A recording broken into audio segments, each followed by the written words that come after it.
কবি আকরাম হুসাইনের লেখা বিদ্যা ও নীতি। বিদ্যা শিখে সবাই কি আর মানুষ হতে পারে?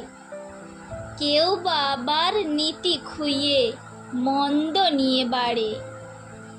বইয়ের পাতার শিক্ষা যদি নীতির সাথে মিলতো, ঘুষের টাকায় তবে কিসে মজার খাবার গিলতো? কার ভেতরে কি রয়েছে যায় না বোঝা দেখে, প্রশ্ন জাগে এ মানুষটা বই হতে কি শেখে?